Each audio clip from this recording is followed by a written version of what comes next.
기독교가 다른 종교와 다른 굉장히 중요한 차이가 하나 있습니다. 저는 역사를 공부했기 때문에요. 특별히 아시아 역사를 주로 해서 모든 아시아에서 일어났던 종교들에 대해서 좀 공부할 기회가 있었어요. 그래서 제가 좀 배운 것 갖고 얘기하는 거니까 좀 신빙성이 있을 겁니다. 기독교가 다른 종교와 결정적으로 다른 것 한 가지를 들라고 그러면 저는 이것을 이야기하고 싶어요. 기독교는 특별하게 관계 속으로 부름받는 것에 대해서 이야기하는 종교입니다. 자, 다른 종교는 자기 스스로 뭔가를 하도록 요구합니다. 불교는 스스로 해탈하라 그러고요. 이슬람에서는 스스로 신의 계명에 복종하라고 이야기를 합니다. 다 내가 주체가 돼서 내가 해야 됩니다. 그리고 내 행위의 결과에 대해서 내가 심판받는 겁니다. 그죠? 그런데 저희가 믿는 하나님이 다른 것이 있어요. 뭐가 다르냐? 우리가 볼 때 많은 사람들이 오해하는 것 중에 하나가 이슬람이 뿌리적으로는 아브라함의 신앙에서 왔기 때문에 이게 기독교와 가깝다라고 많이 이야기를 합니다. 저는 그건 동의합니다. 이슬람이 유대 종교와 비슷하다고는 봐요. 그런데 예수님의 가르침과 결정적으로 다른 부분이 있는데 이겁니다.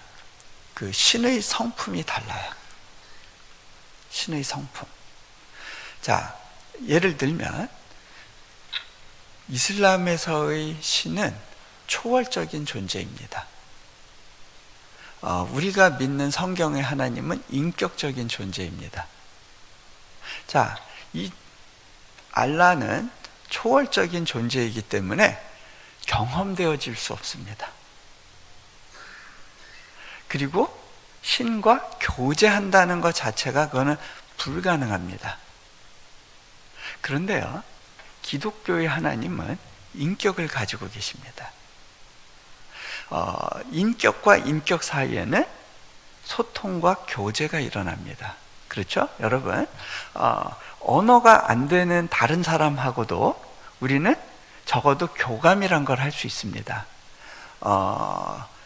근데요, 강아지와 우리는 교제를 할 수는 없어요. 그죠? 교제는 다른 거예요. 그거는 인격과 인격 사이에만 가능한 것입니다. 하나님은 우리를 만드실 때부터 우리에게 인격을 주셨어요. 하나님의 닮은 부분을 주셨는데 그것은 왜 그러냐면 소통하고 교제하기 위해서입니다.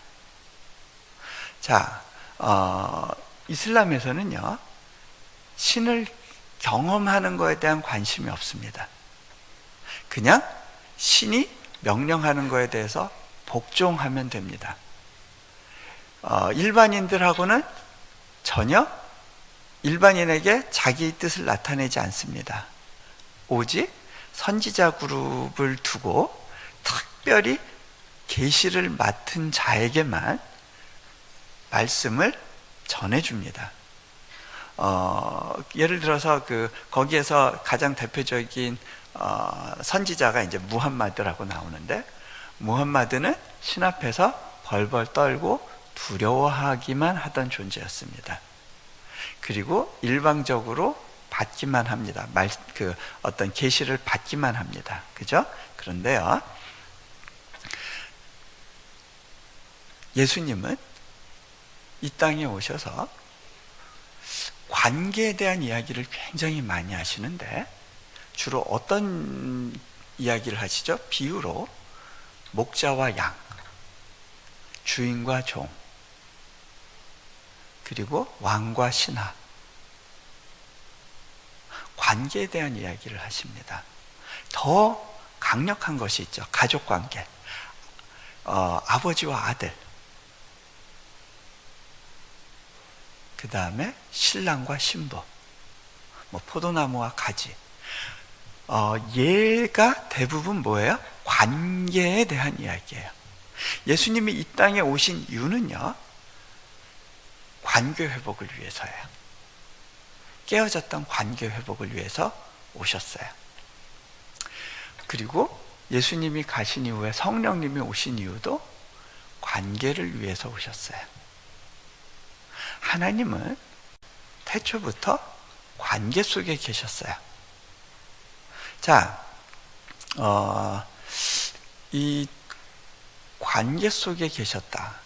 이 재밌는 게요, 이 세상의 모든 종교가 창조에 대한 이야기가 있어요. 창조 설화라고 하는 것이 있어요. 그런데 이 모든 창조 설화에서 이 성경에서 말하는 창조 이야기와 다른 것이 하나 있는데, 그게 뭐냐면, 다른 창조 설화는 신이 의도적으로 목적을 가지고 세상을 만든 게 아니라 어떻게 하다 보니까 우연히 결과적으로 세상이 나온 거예요.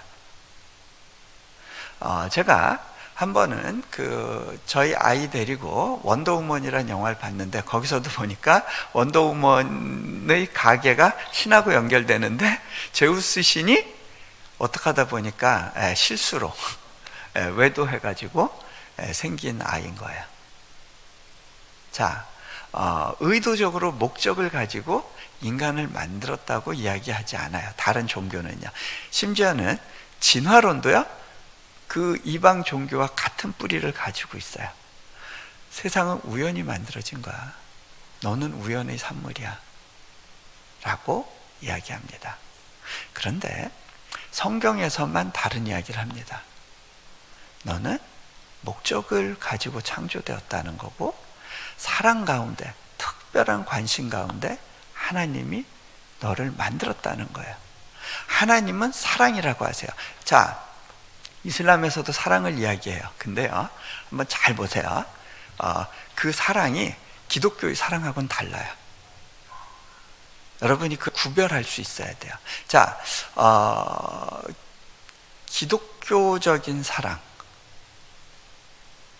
예를 들어서 이런 거예요.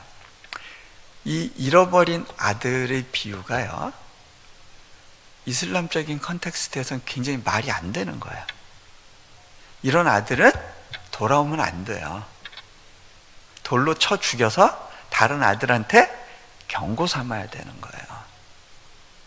돌아와도 받아주면 안 돼요. 응분의 대가를 지불하게 만들어야 되는 거예요. 그게 소위 정의예요. 그게 공의예요.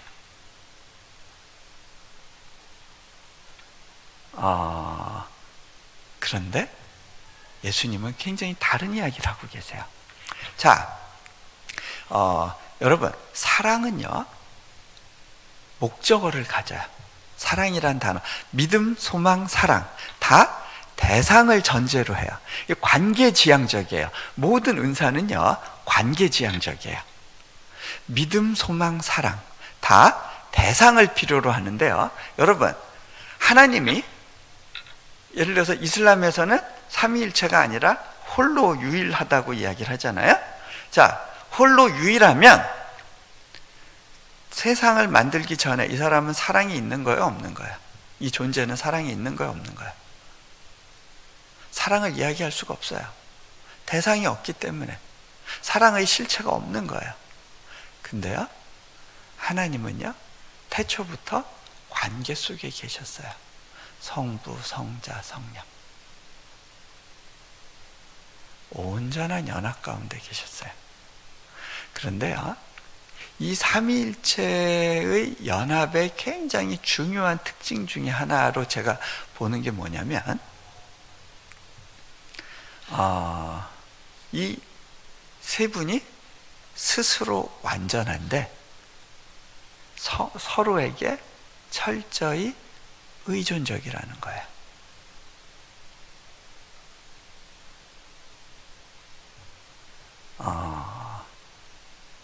세상에서는요, 독립하라고 얘기해요.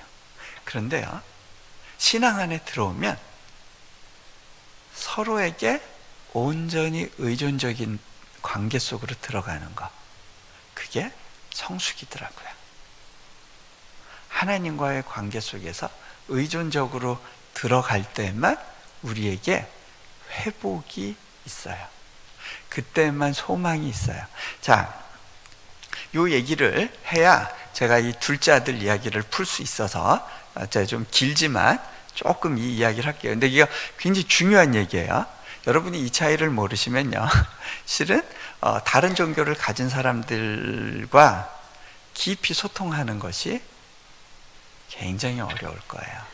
자, 하나님은 관계적인 분이시고 사랑을 갖고 계시다. 처음부터 삼위일체의 연합 가운데 계셨다. 그런데 이 연합을 더 확장하기를 원하시는 마음이 있으셨던 것 같아요. 그게 저는 창조로 이어졌다고 보는데, 하나님께서 당신의 그 연합을 확장하는 대상으로 천사가 아니라, 동물이 아니라 사람을 택하세요. 사람과의 연합. 자,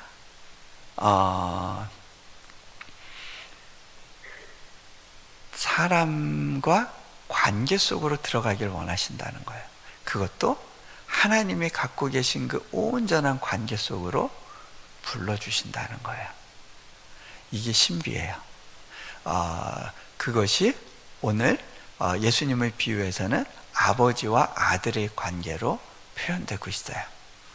자, 관계로의 부르심. 그런데요, 이 세상의 종교는요, 이런 관계에 대한 관심이 없어요. 다 대부분 어떤 거예요? give and take예요. 우리한테 익숙한 일반 종교들을 한번 보세요. 우리나라의 전통적인 무속신앙을 보면요, 우리나라 무속신앙의 핵심은 뭐예요? 비나이다, 비나이다예요. 누구에게 빌어요? 천지신명에게 빌고, 또 누구에게 빌어요? 산신령에게 빌고, 또 삼신할머니한테 빌고. 근데 이렇게 새벽마다 지성수 떠놓고 비는 행위를 보고 뭐라 그래요? 지극정성이다. 자, 이러한 신앙에서 대표되는 아주 중요한 사자성어가 있어요. 지성, 감천. 그죠? 지성이면 감천이다. 자, 이 신앙의 핵심은 뭐냐면, 열심히 좋은 모습 보여줘서 하늘을 감동시켜서 내가 원하는 것을 얻어내겠다는 거예요. 그러니까 결국은 이게 무슨 관계냐면요, give and take 관계예요.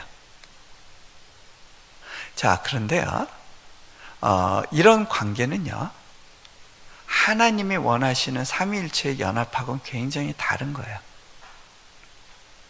거저주고 거저받고 서로에게 의존적인 그런 관계하고는 굉장히 다른 거예요. 그죠? 한번 생각해 보세요. 어떤 분이 이제 지성수 떠놓고 비나이다, 비나이다, 삼신할머니한테 비나이다. 비는 이유가 하나 있어요. 삼신할머니가 좋아서 그런 거 아니에요. 삼신할머니하고 더 친하자고 이런 거 아니에요. 내가 원하는 게 있어서 비는 거예요. 그게 뭐죠? 아들 점지해달라는 거죠. 근데 그때 삼신할머니가 그 사인을 못 읽고, 어머, 혹시 네가 내가 좋은 거니? 내가 네 옆에 있어 줄까? 그러면 아니요, 그건 내가 원하는 거 아니고요. 제발 좀 멀리 있어 주세요. 가까이 오지 말아 주세요. 그죠? 여러분 가운데도 그런 분들이 있을 거예요. 하나님, 내가 주일날 예배당에 찾아올 테니까 좀 다른 날은 좀 건들지 말아 주세요. 내 마음대로 좀 하게 내버려둬 주세요. 그죠? 근데 이런 분들은 늘 고민이 뭐예요? 그런 분들은 구원에 대한 관심이 너무 많아. 이렇게 구원에 대해서 자신이 믿는 거에 너무 확고해. 근데 그러면서도 늘 불안해요. 자, 늘 불안해요. 그죠? 네, 하나님이 과연 나를 진정으로 받으셨을까? 자, 그런 분들은요, 근데 참 신기한 게 주일날 와서 이제 예배 시간이 되면요, 그렇게 졸려요. 그죠? 네, 자꾸 졸아요. 근데 졸면서도 버티게 하는 하나의 구호가 있어요. 졸더라도 성전에서 예배 가운데 자는 게 유익하다라는 그런 전설이 내려와요. 그래서 그냥 기필코 졸린데도 예배는 버텨요. 뭐 하는 거야? 뭐 하자는 거야? 눈도장 찍겠다는 거예요. 그래서 그 예배 늦게 올지언정 축도는 꼭꼭 챙겨 받아요. 그죠? 축도 끝난 다음에 나가요.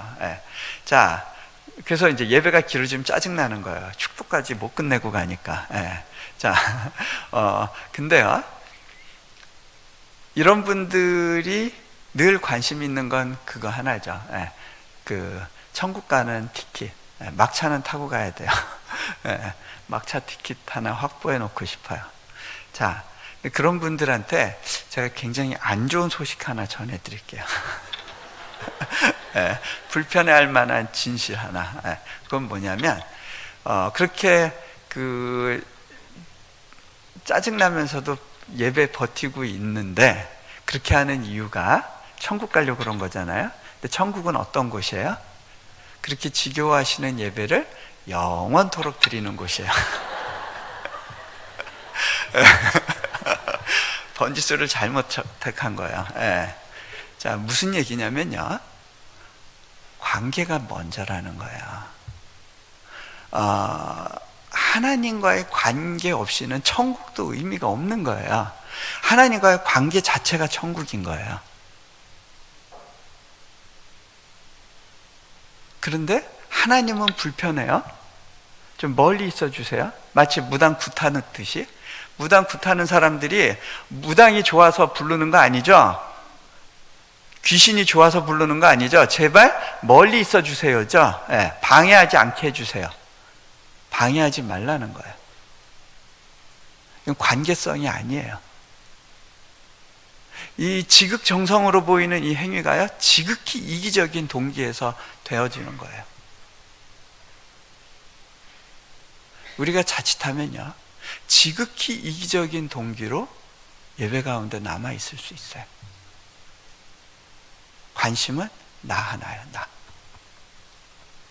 근데요, 그게 바로 죄예요. 자, 제가 선악과 이야기를 조금 할게요. 아담이 에덴 동산에서 살 때 필요한 게 더 있었어요, 없었어요? 여러분 확신하세요?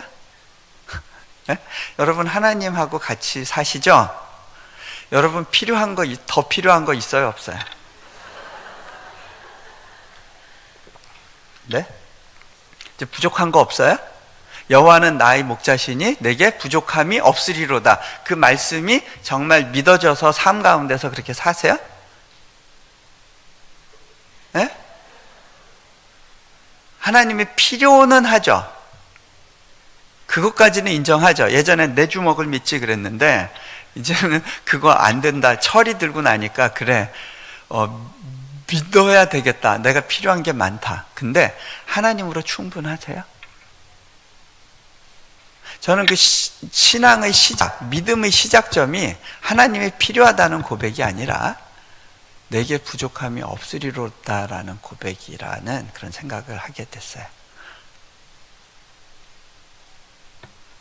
자, 에덴 동산은요, 필요가 채워지는 곳이에요. 그런데 거기서 사단이 와서 이야기를 했어요. 뭐라고 얘기했냐면, 너 부족한 게 있다는 거예요. 하나님이 준 거로 만족할 수 없다는 거예요. 뭐가 필요하냐? 너 스스로 너의 필요를 채워야 된다는 거예요.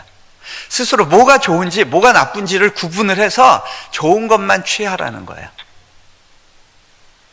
하나님이 주신 거엔 좋은 거 나쁜 거 다 섞여 있을 수 있으니까 네가 봐서 좋은 것만 고르라는 거예요. 선악과 정신은 선과 악을 판단하라는 거거든요. 그 이야기는 뭐냐면 네가 하나님처럼 되란 얘기예요. 너 스스로 너의 필요를 책임지는 삶을 살라는 거예요. 더 이상 하나님께 의지하지 말라는 거예요. 그게 선악과 정신이에요. 그래서 선악과를 먹었어요. 눈이 밝아졌는데, 눈이 밝아졌다는 건 무슨 얘기냐면 예전에는요, 하나님의 렌즈로 세상을 봤어요. 필요한 게 더 없었어요. 나를 봤어요. 벌거벗었지만 부끄럽지 않았어요. 하나님이 나를 보시는 눈으로 나를 봤기 때문에 그래요. 나는 하나님의 사랑받는 자, 존귀한 자야.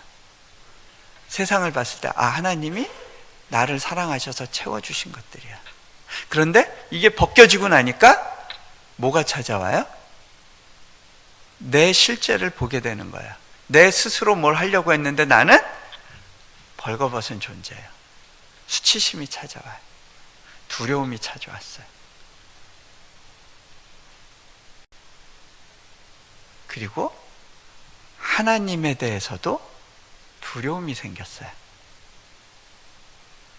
그래서 숨기 시작했고 가리기 시작했어요.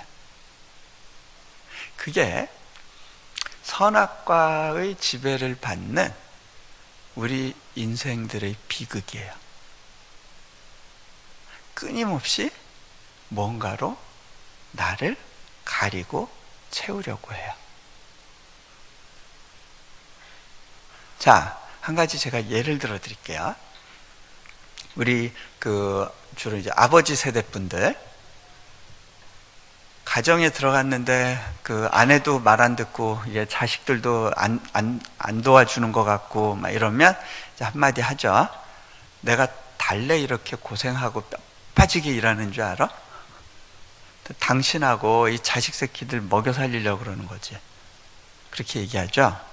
근데요, 그렇게 보면 그렇게 일하시는 게 굉장히 이타적인 동기에서 일하는 것처럼 보여지나요? 우리는 스스로 이게 이타적인 동기에서 내가 희생하고 있다라고 자꾸 나를 각인시키고 다른 사람들에게 각인시키려고 해요. 근데 이게 과연 이타적인 동기에서 그렇게 하는 건가요? 그렇게 얘기하는 이유가 실제로 뭐죠? 지금 이 아버지는 뭘 원하는 거예요? 존경을 원하는 거예요. 존중을. 그렇게 힘들고 고생하시죠? 그게 수고해 주셔서 너무 감사해요. 그죠? 실은요, 이 아버지가 불안한 거예요. 뭐가 불안해요? 존중받지 못할까봐. 무능한 아버지로 전락할까봐. 그렇게 낙인 찍힐까봐. 실은 나를 움직이는 진짜 힘은 뭐예요? 내 안에 있는 불안감이에요. 어머니가 아이들한테 엄마가 이렇게 뼈 빠지게 고생해서 너 과외시키고 이렇게 공부시키는데 너 공부만 잘하면 돼. 그렇게 얘기를 하면 아이들은 엄마가 나를 위해서 너무너무 희생하고 있구나. 그렇게 느끼기도 하지만요, 또 한편으로는요, 통제되고 조작당하고 있다라고 자연스럽게 느끼게 돼요. 왜 그러냐면요, 이게 대가성이란 걸 아는 거예요. 이게 거저주는 사랑이 아니라는 걸 아는 거예요. 왜? 아이의 성적표가 엄마의 명함이거든요. 그죠? 우리는요, 많은 경우 그거를 구분을 못해요. 근데 우리는 정말 이기적인 동기 없이 거저주는 사랑으로만 만족을 느끼고 안정감을 느끼게 되어 있어요. 그런데요, 그것을 줄 수 있는 유일한 분은 하나님이에요. 근데 인간이 죄를 짓고 난 이후에는요, 끊임없이 자신의 노력을 통해서 그런 것들을 채우려고 해요. 여자들이 가장 원하는 거는 소위 안정감인데, 그건 언제 오느냐면 사랑받고 있다, 공감되어진다, 이해받고 있다 라고 느낄 때 채워져요. 남자들에게 중요한 건 이제 존중감, 중요감이에요.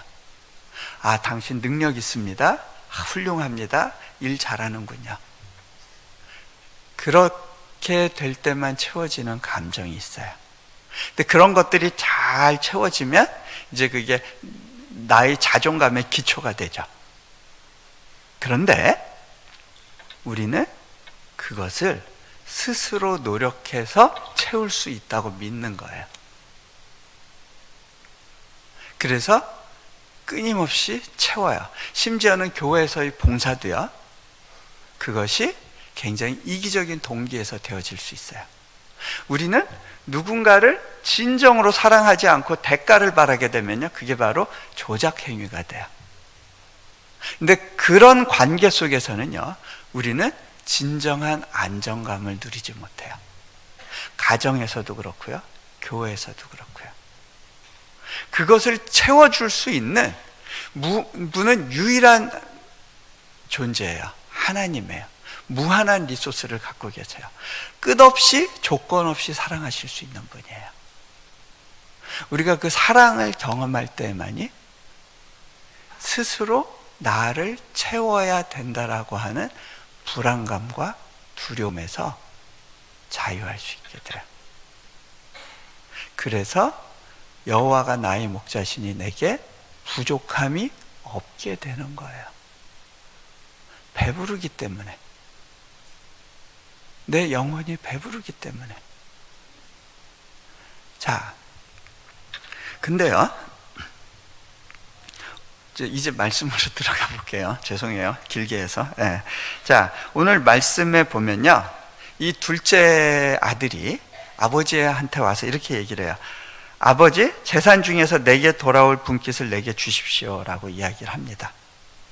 이 아들은 아버지와 같이 살았지만 아버지의 사랑을 경험하지 못했어요. 아버지가 사랑이 없었던 건 아니에요. 문제는 이 아들이 아버지 집에서 살고 있었지만, 그리고 아버지는 변함이 없지만 아버지의 사랑을 실제적으로 마음으로 받아들이고 경험하지는 못했어요. 그러니까 자기가 만족되고 행복해지는 수단은 아버지를 통해서는가 아니라 아버지가 갖고 있는 재산이라고 본 거예요. 아버지가 갖고 있는 이 재산만 있으면 나는 행복할 수 있어. 내가 원하는 걸 얻을 수 있어. 내 내면의 갈증을 채울 수 있어. 이렇게 믿었어요. 자, 근데요, 이 아버지 보세요. 이 아버지는 그 둘째한테 재산을 그냥 줘버려요. 여러분, 유대 율법에 의하면요, 이런 아들은요, 이 가부장이 아들을 길거리에 내치고 돌로 쳐서 죽일 수 있는 권리가 있어요. 그런데 이 아버지가 그렇게 안 해요. 그냥 이 아들을 받아요. 그리고 이 아들에게 분깃을 주는데, 둘째 아들의 몫은 3분의 1이에요. 큰아들한테 3분의 2가 가요. 그래서 이 3분의 1의 재산을 준다는 얘기는 뭐냐면, 그 당시 재산은 다 부동산이거든요. 아이한테 돈을 주기 위해서 아파트 파는 거예요. 아파트 33평 살면 20평으로 줄이고 그거 돈으로 만들어서 주는 거예요. 내가 공장을 큰 걸 3개를 갖고 있으면 그 하나를 팔아야 되는 거예요. 과수원 팔아야 되는 거예요. 농장 팔아야 되는 거예요. 주식 처분해야 되는 거예요. 그렇게 해서 돈 만들어서 아들한테 줘요. 이 아버지 바보 같지 않아요? 그 돈 가지고 아들은 다 마음대로 쓰고 낭비할 거 뻔히 알면서 아버지가 기꺼이 이 돈을 만들어서 줘요. 왜 이렇게 할까요? 아버지의 의도는 뭘까요? 너 하고 싶은 대로 해봐라. 왜 이렇게 할까요? 아버지가 원했던 건 딱 하나예요. 자발적인 순종에 의한 관계예요. 억지로 하는 순종, 대가를 바라고 하는 순종이 아니라 안에서부터 자발적으로 우러나오는 순종. 예를 들어서 한번 생각해 보세요. 여러분, 남편 중에 경상도 사나이들이 좀 있으시죠? 사랑한단 말 죽어도 못하는 분들. 예. 근데 하루는 듣다 너무 짜증나고 화가 나요. 그래서 남편을 막 꼬집기 시작했어요. 밥 안 줘 그러고 막 꼬집고 막 남편을 네가 그러면서 막 때렸어요. 그러니까 이제 남편이 맞다 그래 알았어 너 사랑한다 이제 됐냐? 그러면 그 말 듣고 행복하세요? 아이가 엄마한테 고맙단 말 안 하니까 너 어떻게 이따위가 될 수 있어? 그러고 막 잔소리 실컷 하고 막 이제 회초리질 해가지고 애가 엄마 잘못했어요. 그러면 그 소리 듣고 행복하세요? 네. 억지로 하는 순종은 좋은 관계를 만들지 못해요. 그렇죠? 네. 하나님께서 선악과를 만드신 이유예요. 로봇을 만들어서 로봇가 아침마다 주인님 사랑합니다, 존경합니다, 당신이 이 세상에서 가장 훌륭합니다, 그런 말 열심히 하면 그거 들으면서 행복하세요? 아니잖아요. 억지로 하는 순종은 의미가 없어요. 그래서 하나님께서 이 아버지가 아들을 놓아준 거예요. 여러분, 하나님과의 관계가 자유예요? 구속이에요? 제가 하나만 더 물어볼게요. 결혼이 자유예요? 구속이에요? 제가 경험한 거는요, 한 여자에게 구속됨으로 인해서 모든 여성으로부터 자유하게 되는 모든 관계로부터 자유할 수 있는 그 구속을 통해서만 오는 자유가 있더라고요. 그렇죠? 네. 자, 이 아버지는요, 자유한 관계를 선택을 하고 그걸 위해서 그 돈을 버리는 거예요. 투자하는 거예요. 근데 돈이 아깝지가 않은 거예요. 자, 이 아들은 이 돈만 가지면 행복할 줄 알았는데 결국 하나님이 아닌 다른 것으로 나를 채우려고 했던 사람들은요, 결국은 끝이 안 좋아요. 그죠? 네. 결국 그것이 자기를 중독되게 만들고 타락하게 만들어요. 그것이 성공이든 연애든 아니면 칭찬이든 그 어떤 것도요, 우리를 더 큰 갈증으로 이끌어요. 자, 결국 그렇게 해서 가는 곳이 돼지우리예요. 근데 이 돼지우리에 있을 때 빨리 아버지 집을 생각하고 돌이킬 수 있는 것, 이게 은혜예요. 자, 제가 한 가지 예를 들어 드릴게요. 저희 아들이 만 2살 될 때까지 이제 기저귀를 안 뗐었어요. 저희가 이제 미국 살다 보니까 미국에서는 기저귀 일찍 떼는 게 애들 정서에 안 좋다 그래가지고 그냥 냅뒀는데, 그러다 보니까 얘가 이제 자의식이 생기니까 자기가 똥 싸놓고 그게 이제 부끄럽고 불편한 거예요. 막 기저귀 갈아주려고 그러면 지 똥 냄새에 지가 막 헛구역질하고요. 뭐 그랬어요. 예. 근데 하루는 제가 학교 갔다 집에 와 보니까 얘가 후다다다닥 어디론가 숨는 소리가 들렸어요. 저희 집에 침대하고 벽 사이에 이렇게 좀 간격이 있는데 아이가 그 속에 쏙 들어가서 숨더라고요. 얘가 왜 그럴까 딱 봤더니 집안에서 냄새가 나요. 아, 얘가 또 기저귀에다 쌌구나. 제가 아이를 불렀어요. 동현아, 너 어딨니? 아빠, 나 지금 없어. 너 거기서 뭐해? 그랬더니 나 지금 그냥 혼자 있을 거니까 내버려 두래요. 네. 근데요, 저는 아이를 그냥 그 자리에 내버려 둘 수만 없었어요. 왜 그랬을까요? 뭐 때문에 그랬을까요?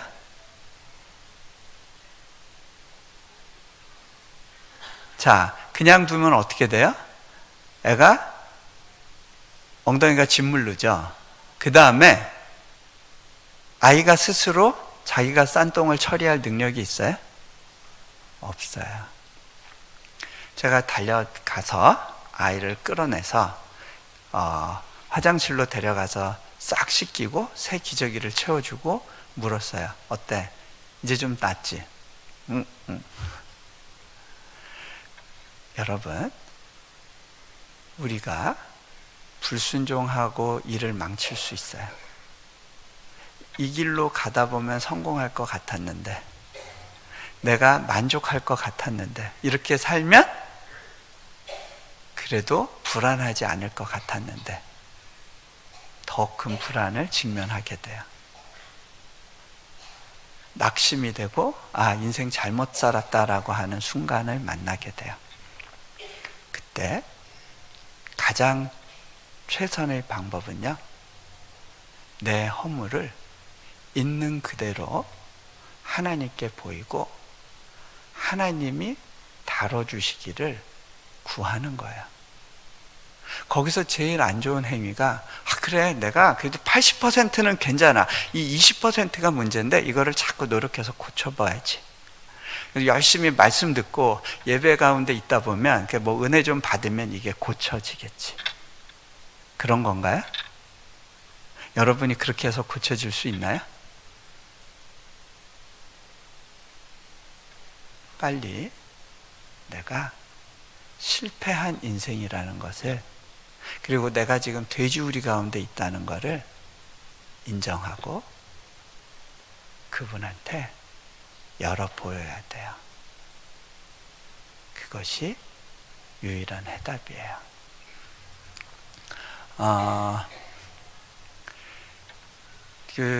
제가 아이를 키우다 보면 하나님 아버지 마음을 이렇게 경험하게 돼요. 그리고 제 안에 해결되지 않은 죄의 속성과 대면하게 됩니다. 제가 아이를 키우면서 이제 여러 가지 경험을 하는데, 특별히 큰애하고 저의 관계가 한때 좀 어려웠던 시기가 있었어요. 그 아이가 그 사춘기 접어드는 그 시점에서 얘는 예배 시간에 보니까 제가 이렇게 설교를 하려고 그러면 계속 졸아요. 계속 졸아요. 네, 제가 한 번은 이렇게 아이한테 아빠에 대해서 어떻게 생각하냐고 물어봤어요. 그랬는데 아이가 뭐라 그러냐면, 남들은 나한테 좋은 아빠 둬서 좋겠다 그러는데 난 도대체 뭐가 좋은지 모르겠어요. 네, 제가 속으로 네가 지금 배가 불러서 그래, 그런데 말을 못 하겠더라고요. 근데 제가 아이를 관찰한 결과 뭘 발견했냐면, 얘는 아빠의 눈치를 너무 많이 보는 거예요. 그러다 보니까 한 번은 얘가 이제 그 코스타라고 하는 집회에 이제 참석하게 됐는데, 동현아, 아빠가 코스타 이번에 강사로 가서 니네한테 설교할 거야. 그랬더니 아이가 고개를 탁 떨구면서, 나 그럼 이번에 이 집회 안 갈래. 네. 왜 그럴까요? 아빠가 어떤 존재로 보이냐면 자꾸 내 잘못을 지적하는 존재로 보이는 거예요. 저는 아이를 충분히 인정해 줬다고 생각했는데, 다른 아이들과 달리 얘는 그 인정받아야 될 어떤 욕구나 그릇이 다른 애들보다 굉장히 컸어요. 근데 그거에 비해서는 제가 주는 칭찬이 너무 적은 거예요. 그러니까 얘는 아빠가 어려워요. 자꾸 그럼 소설을 쓰게 돼요. 아빠의 눈치를 살펴요. 근데 문제는 자기가 잘할 자신이 없는 거예요. 그러니까 아빠가 싫고 미웠어요. 아빠가 하는 모든 말이 잔소리로 들리니까 귀를 막아요. 제가 그때 깨달았어요. 아, 하나님이 나에게 해주신 것처럼 내가 아들한테 못하고 있었구나. 그러다 보니까 아이가 하나님을 경험해야 되는데 나로 인해서 갖는 오해가 있구나. 이제 그거를 보게 됐어요. 그래서 아내와 깊이 얘기하면서 어떻게 풀어가야 될까라고 나누던 중에 저하고 아내하고 동일하게 한 가지 실수했다라고 느꼈던 게 떠올랐어요. 그건 뭐였냐면 저희가 인도네시아 가서 아이를 이제 처음으로 국제학교에 보냈는데 아이가 거기서 공부하던 중에 이제 첫 성적표를 받아 갖고 왔어요. 근데 그 성적표가 한 80점 초반대, 82점, 85점, 78점 이런 점수대를 받아왔어요. 근데 솔직히 저는 공부가 좀 쉬웠던 사람이에요. 그러다 보니까 제가 공부 못하는 아이에 대해서 잘 이렇게 이해가 안 됐어요. 얘가 열심히 안 해서 그래라는 생각이 있었던 것 같아요. 제 안에 조바심이 있었어요. 좀 더 푸시해야 된다는 생각이 있었어요. 그게 아빠로서의 도리라고 생각을 한 거죠. 그래서 아이한테 동현아, 너 더 잘할 수 있어. 더 열심히 좀 해봐. 그렇게 얘기를 했어요. 이걸로 만족하지 말자. 아내나 저나 이 공부가 힘든 아이가 이해가 안 되니까 이제 그렇게 얘기를 했는데 얘는 그게 굉장한 충격이었고 두려움이었던 것 같아요. 나는 어떻게 해도 아빠, 엄마의 기대에 부응할 수 없겠다는 생각을 하게 됐어요. 그게 어떻게 보면 사춘기 들어서 아빠와의 관계가 어그러지는 계기 중에 하나였다는 걸 깨달았습니다. 그래서 제가 아이를 찾아갔어요. 아내랑 같이 가서 아이 앞에서 제가 무릎을 꿇고요. 이렇게 용서를 구했어요. 동현아, 아빠가 그땐 참 미숙했던 것 같아. 그래서 너한테 큰 실수를 했구나. 하나님이 너를 그렇게 만드셨는데 아빠가 너를 있는 모습 그대로 바라보기보다는 자꾸 거기에 불필요한 아빠의 기대를 넣으려고 했던 것 같아. 아빠가 너무 미안한데 아빠 용서해 줄 수 있니? 그리고 이렇게 안아줬더니 애가 막 속에서부터 막 이렇게 솟구치는 울음이 터지기 시작했어요. 제가 이렇게 아이를 안고서 동현아, 근데 한 가지 명심해. 네가 아무리 못된 아이가 되고 대학에서 낙오하고 네가 또 많은 죄를 짓는다고 하더라도 아빠는 여전히 너를 사랑해. 너를 부끄러워하지 않을 거야. 여전히 너는 아빠의 자랑스러운 아들이야. 그렇게 얘기해 줬을 때 그 이후로 아이가 회복되는 걸 느꼈어요. 제가 어제 말씀드렸던 이렇게 직접 공부를 가르쳤다는 얘기, 그게 가능했던 건 바로 저도 아이를 무조건적으로 품기로 결정을 했고 아이도 그 아빠의 사랑을 있는 그대로 인정하고 수용하기로 결정했기 때문이에요. 지금도 제가 어디 가려고 그러면 아이가 달려와서 저를 안아줘요. 이거는요, 노력으로 되어지는 게 아니고요, 무조건적인 사랑을 경험하고 안정감이 생길 때 그것이 자연스럽게 관계 속에서 표현되어지는 거예요. 하나님과 우리 관계도 이런 거예요. 근데요, 제가 요거를 경험하고 난 다음에 뭘 깨달았냐면 아이의 어떤 부분에 대해서 제가 굉장히 불편해하고 못마땅해 했던 부분이 있는데 그게 우리 처가 쪽 식구의 모습이 보일 때 그랬다라는 걸 제가 깨달았어요. 왜 그런 거냐면 저희 그 처가 쪽이 아내만 교회를 다니고 다른 분들은 교회를 안 다니셨어요. 그러다 보니까 저는 굉장히 나쁜 사위인 거예요. 딸하고 결혼해가지고 딸을 고생시키고 있는, 그러니까 이해할 수 없는 존재인 거예요. 이거 뭐 사기 결혼까지 생각하셨을지도 모르겠어요. 그 명문대 다니는 엘리트라고 생각해서 이렇게 시집 보내놨는데 보니까 우리 딸 고생시키는 것 같다, 뭐 그런 생각을 하셨겠죠.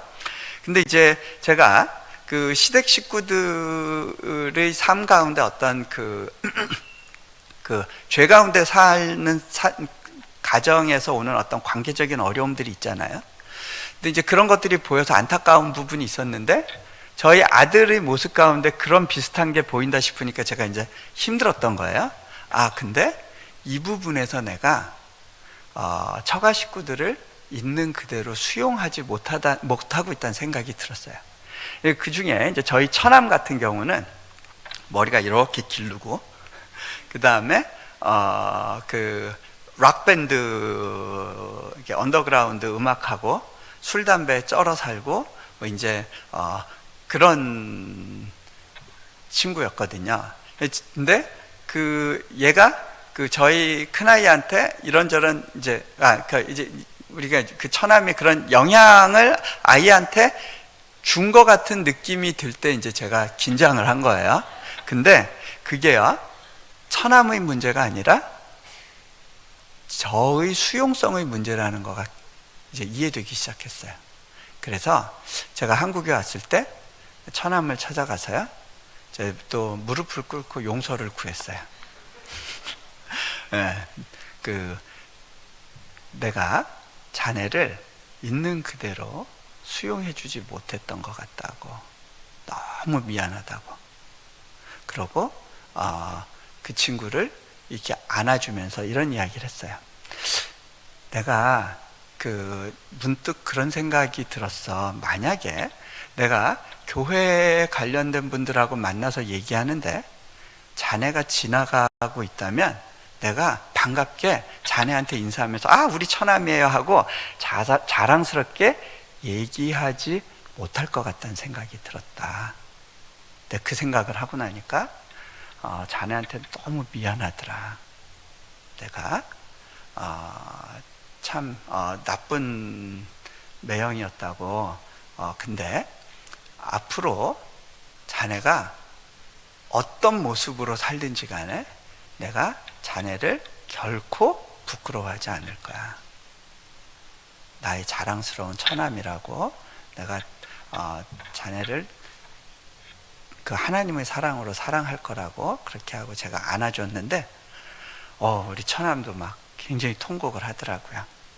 그리고 나서 처남이 자기 갈 수 있는 교회가 있겠냐고, 이렇게 머리 기르고 갈 수 있는 교회가 있겠냐고. 그래서 제가 소개를 해줬어요. 그리고 나서 지금 그 이제 락그룹도 끊고, 제가 끊으란 얘기 안 했어요. 회복이 되고 있어요. 근데 얼마 전엔 저한테 그런 얘기를 해요. 매형의 책을 예전에 읽을 때는 전혀 무슨 소린지 이해가 안 됐는데 이제는 문장 하나하나가 정말 그렇구나 하고 이해되고 있어요 라고 저한테 메시지를 보내요.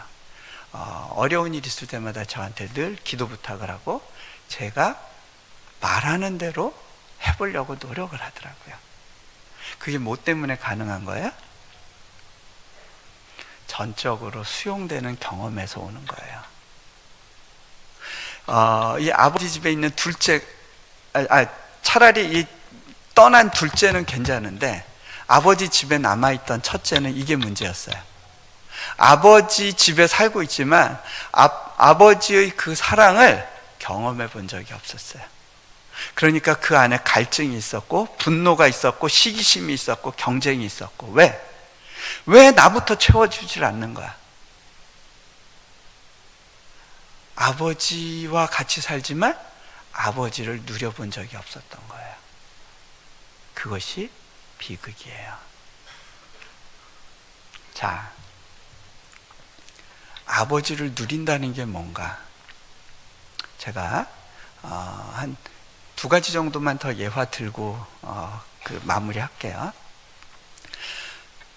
저희 큰아이가 초등학교 다닐 때, 그때 한번 저하고 관계에서 좀 위기가 있었어요. 그 시기에 보니까 아이가 얘는 굉장히 센서티브한 아이고 또 아빠의 눈치를 굉장히 많이 보는 아이였던 것 같아요. 그때도. 근데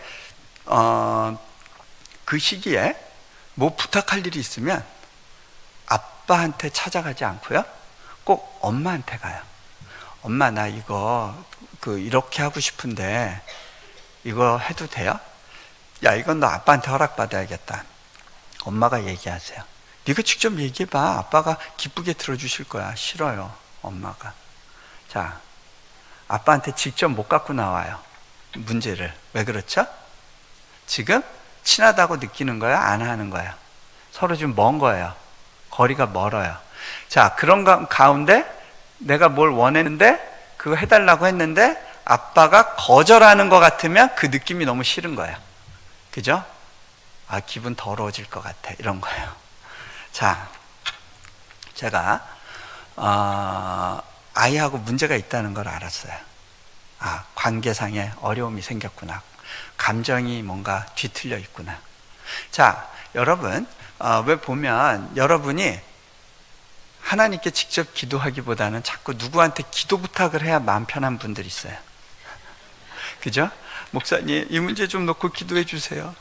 엄마, 좀 이 문제 갖고 빡세게 기도하란 말이야. 뭐 이렇게 누군가에게 대리 기도를 시키는 경우들이 많아요. 물론 중보가 나쁜 거 아니에요. 귀한 거예요. 근데 직접 기도하지 못하는 이유가 뭘까요? 지금 안 친한 거예요. 그죠? 예. 그러니까 이제 카톨릭에서는 성모 마리아를 두는 거예요. 성자를 두는 거예요. 직접 다가가기엔 너무 먼 당신. 예. 그 문제가 있는 거죠. 제가 아이한테 문제가 있다는 것을 깨닫고 이거 어떻게 해결해 줘야 될까 기도하는 가운데 중국에 가서 잠깐 사역 중에 어느 선교사님하고 같이 기도를 하는데 그분이 그런 기도 가운데 그런 말씀을 주셨어요. 당신의 가정에 상처받은 영혼이 있군요. 그 영혼을 하나님께서 치유하기를 원하신다고, 그런 마음을 주신다고 기도를 해주셨어요. 근데 상처받은 영혼 할 때 딱 떠오르는 대상이 있었어요. 네, 저희 큰아이였어요. 제가 골방에 가서 혼자 기도하면서 하나님, 아이한테 뭐가 문제였죠? 하고 기도하는데 뭐가 떠오르느냐면 저희 아이한테 제가 한번 혼낸 적이 있었어요. 학교에서 시험을 보는데 좀 MK 스쿨이고 좀 이렇게 너무 분위기가 좋다 보니까 시험지 자기 모르는 문제 많이 나왔다고 이렇게 해가지고 그걸 그냥 선생님한테 낸 거예요. 근데 이제 선생님이 그걸 저한테 얘기를 하니까 이놈 자식 가만 안 놔둬 이렇게 된 거예요. 제 첫 번째 든 생각이, 선교사 자녀가 이러면 되겠어? 네. 선교사 자녀가 무슨 죄가 있어요, 그죠? 지가 선교사 자녀 하겠다고 한 것도 아닌데. 제가 나중에 회개했어요. 네. 우리가 자칫하면요, 목회자 자녀가 이래서 되겠어? 네. 장로 자녀가 이래서 되겠어? 걔들이 무슨 죄가 있어요? 저희 아이가 한 번은 저한테 와가지고 아빠, 선교사 자녀가 죄야? 그러더라고요. 왜? 그랬더니 아니 자꾸 나보고 선교사 자녀가 그러면 되냐고. 신경 쓰지 마 동현아, 그분들이 잘 몰라서 그런 거야. 그냥 너 하고 싶은 대로 해. 선교사 자녀처럼 살려고 하지 마. 너 하고 싶은 대로 해. 그분들이 몰라서 그런 거야. 아빠는 네가 아무리 뭐 문제 내고 그래도 절대 너에 대해서 부끄러워하지 않을 거야. 너는 그냥 너답게 살아 라고 얘기를 해주곤 해요. 자, 근데 제가 그때는 이제 그게 좀 안 됐던 것 같아요. 놈자식 야단쳐야지. 애가 학교 갔다 왔는데 그냥 다짜고짜 막 야단을 치고, 너 그렇다고 때리기는 그러니까 너 나가서 반성하고 있어 그랬는데, 애가 밖에 나가면서 막 엉엉 울면서 막 문고리 잡고 막 너무 우는 거야. 제가 그때 몰랐어요. 이 선교사 자녀들은 부모 따라서 이곳저곳 다니다 보니까 부모와의 분리 공포증이 있다는 걸 몰랐어요. 얘는 쫓겨나는 줄 알고 무서웠던 것 같아요. 그때부터 두려움이 찾아왔어요. 아빠한테 잘못 보이면 쫓겨나는구나. 저는 나가서 반성하고 있으라고 한 건데 얘는 그 깜깜한 그 복도에 나가 있는 게 너무 무서웠던 거예요. 자, 사과해야 되는구나 이제 깨달았어요. 그리고 집에 돌아와서 아이하고 같이 이렇게 오늘 같이 자자 그러고 한 이불에서 같이 이렇게 뒹굴다가 아침이 됐을 때 제가 큰아이를 끌어안으면서 이렇게 물어봤어요. 동현아, 아빠가 너한테 잘못한 건 많으니? 그랬더니 어떻게 없을 수 있냐? 네, 아이들은요 잘못한 것만 기억해요. 아시죠? 네, 여러분도 그러셨잖아요. 네. 자, 근데 제가 아이한테 또 물었어요. 너 옛날에 이러이런 일로 아빠한테 혼났던 거 기억하니? 응, 어떻게 그날을 잊으랴. 근데 왜 혼났는지도 기억하니? 몰라요. 애들은 자기가 잘못한 거 싹 잊어버려요. 어떻게 이렇게 기억이 그런지. 자, 그래서 왜 잘못했는지 그때 이제 그 이유를 쭉 설명을 해줬어요. 그런데 하나님이 아빠한테 아빠도 잘못했다 그러시더라. 아빠는 그게 그렇게 잘못한 건지 실은 몰랐어. 너무 미안하다. 근데 동현이가 그때 얼마나 힘들었는지 하나님이 깨닫게 해주셨어. 아빠도 너무 미안한데 아빠 용서해 줄 수 있겠니? 그랬더니 얘가 그냥 꿀떡 이러고 말아요. 진짜? 아빠 용서하는 건 맞아? 아빠 나 지금 잊어버리려고 하는데 자꾸 기억나게 하지 마세요. 알았어. 그러고 이제 같이 이제 며칠을 지냈어요. 그리고 나서 하루는 제가 학교에서 일찍 돌아와서 컴퓨터 앞에서 글 쓰는 작업을 하고 있었는데 저희 아이가 저를 찾아왔어요. 얘가 학교 갔다 와가지고요 이제 방문을 빼꼼히 열어본 거예요. 그러더니 저한테 이렇게 다가와가지고 살금살금 다가와서 제가 앉아있는데 이 허벅지에다가 턱을 괴고요 저를 그냥 빤히 쳐다보고 있는 거예요. 얘 봐라, 얘 왜 안 하던 짓 하고 있지? 그 뭐 신기하기도 하면서 그렇게 좀 있다가 다리가 저려서 야 이동현 너 뭐 아빠한테 부탁하고 싶은 거 있구나? 정색을 하고 물었어요. 그랬더니 아이가 아빠 나 지금 뭐 부탁하려고 그러는 거 아닌데 그냥 아빠가 보고 싶어져서 아빠가 그리웠대요. 아빠가 막 보고 싶어져서 지금 그 얼굴 바라보고 있는 거야. 그 배고픔을 채우는 거예요. 네, 제가요 그 아이의 그 말을 듣고요 가슴이 막 녹아내리면서 애를 끌어안고요 침대에 가서 같이 막 뒹굴었어요.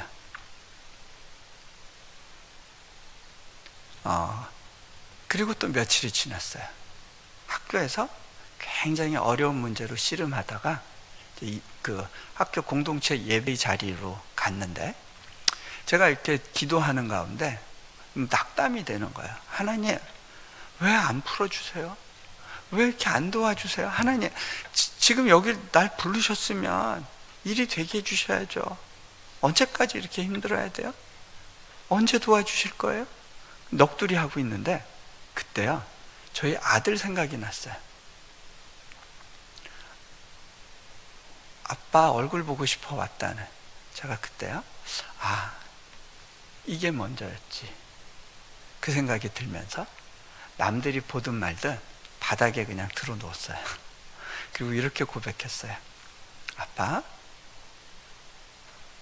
나 지금만큼은 뭐 부탁하려고 그러는 거 아니고요 그냥 아빠가 보고 싶어요. 아빠가 그리워요. 제가 아이를 안고 기뻐했던 것처럼 그분이 나를 찾아와 주셨다는 걸 저는 그때 경험을 했어요. 여러분은 하나님을 바라보실 때 그분의 얼굴을 보려 하십니까? 아니면 그분 손에 들려있는 기도응답에 대한 관심만 있으십니까?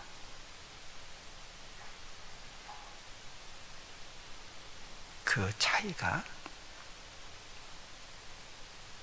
여러분이 진정으로 하나님 안에서 배부를 수 있는지 그렇지 않은지 그거를 결정해 줄 겁니다. 보여줄 겁니다. 여러분, 이 손만 바라보는 건요, 이 둘째 아들의 모습에 가까운 거예요. 여전히 배고파요. 이게 없으면 못 살 것 같아요.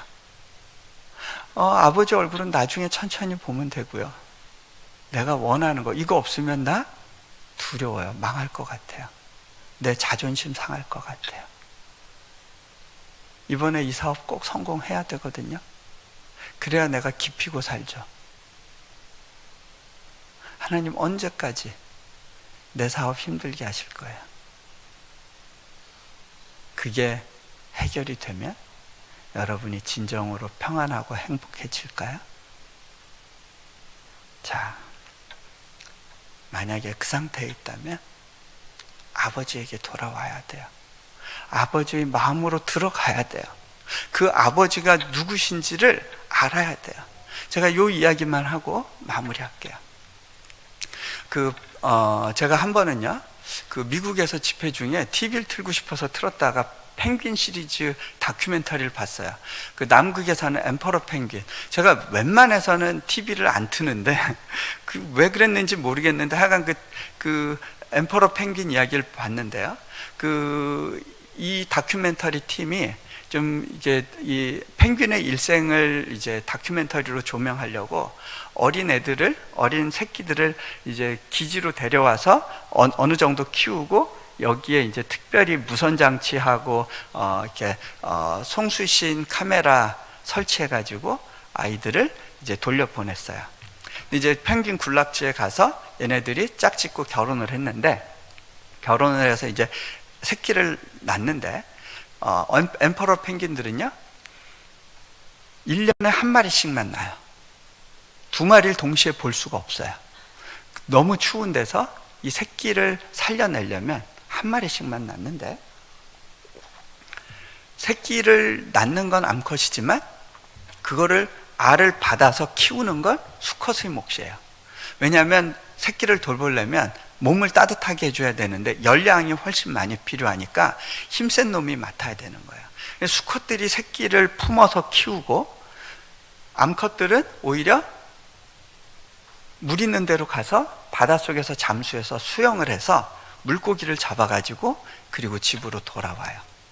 자, 이 엄마들이 늦게 돌아오면 아빠들이 에너지를 너무 많이 써서 추우면 이제 아빠가 얼어 죽고, 그럼 새끼도 또 죽는 거예요. 자, 그런 가운데 이제 해가 나고 이제 그런 시기에 엄마 펭귄들이 물속에 가서 이제 물고기 빙어들을 잡아가지고 물 밖으로 튀어나오는데, 그때 그 펭귄을 노리고 있던 천적 바다표범이 있었어요.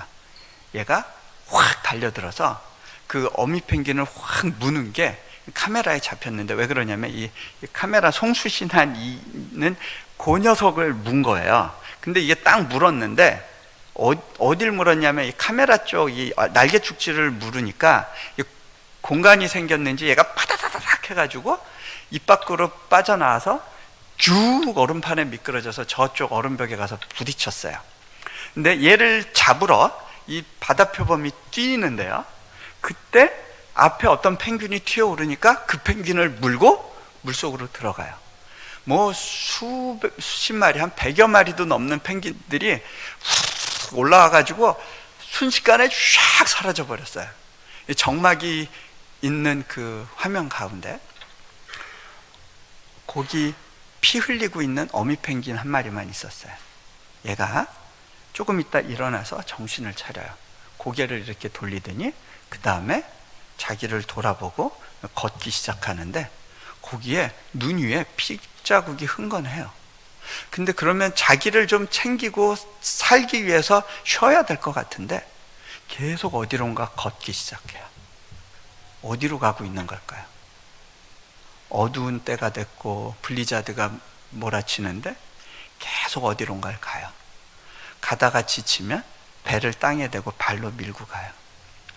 핏자국이 떨어져요. 지살궁리 해야지 이제 어딜 가는 거야? 어딜 가고 있었을까요? 한참을 지나서 보니까 카메라에 펭귄 군락지가 보여요. 이 어미 펭귄이 언덕 위에 올라가서 그 펭귄들을 바라보는데 햇빛이 비치니까 거의 수백 마리의 새끼 펭귄들이요 치치치치치치 하고 돌아다녀요. 제가 한숨이 나왔어요. 야, 어떻게 생긴 게 다 똑같은데 저기서 어미가 새끼 찾아내려면 한나절 걸리겠구나. 그런데 이 펭귄 뭐 때문에 거길 온 거예요? 뭐 하러? 새끼 찾으러. 자기를 돌보지 않고 내 새끼야 굶지 않냐고 새끼 찾으러 거기 온 거예요. 근데 거기서 찍찍 하고 소리를 내니까 저 구석에 있던 펭귄 하나가 고개 숙이고 있던 놈이 번쩍 눈을 뜨더니 막 정신없이 달리더라고요. 아, 저놈이구나. 근데 그때요, 제 마음 가운데 딱 울림이 있었어요. 내 양은 내 음성을 듣는다. 태어난 지 얼마 안 된 새끼인데 엄마의 음성을 분별하더라고요. 다 똑같은 소리가 아니었어요. 기다리던 목소리였어요. 정신없이 새끼가 달려오는데 이 어미가 새끼를 딱 품어요. 피 흘리는 거 어깨로 품어요. 그러고서 제일 먼저 뭘 하냐면 뱃속에 있는 물고기 꺼내가지고 그걸 씹어서 새끼한테 주고 있어요. 새끼한테 주려고 소화시키지 않았던 거예요.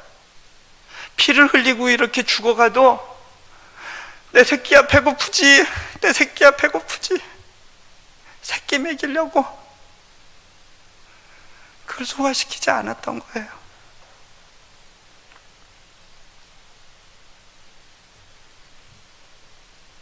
근데요, 딱 그 생각이 들어요. 이 어미 펭귄에게 이 마음을 넣어주신 분, 태초부터 이 마음을 펭귄에게 주신 분이 누굴까? 하나님이시잖아요. 그분이 그 어미의 사랑을 알아요. 그 사랑으로 당신의 아들을 십자가에 잡으신 거예요. 하나님이 그 마음을 아세요.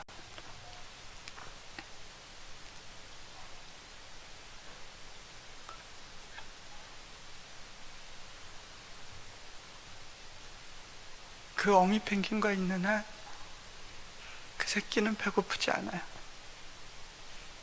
어미는 알았어요. 이 새끼를 먹일 수 있는 유일한 존재는 나야. 아이는 다른 걸로 채울 수가 없어. 이 아이의 배고픔은 내가 채워야 돼. 그 마음으로 새끼 펭귄에게 찾아온 그 어미의 마음이 하나님의 마음이에요. 그분이 여러분에게 말씀하세요. 내 새끼야 배고프지 않니? 너의 그 배고픔은 다른 것으로 채울 수가 없어. 부모의 사랑으로도, 부부의 사랑으로도 너의 그 공백이 채워지지 않아. 세상의 인정으로도 채워지지 않아. 나의 사랑으로만 네가 만족할 수 있단다. 같이 기도하면 좋겠습니다.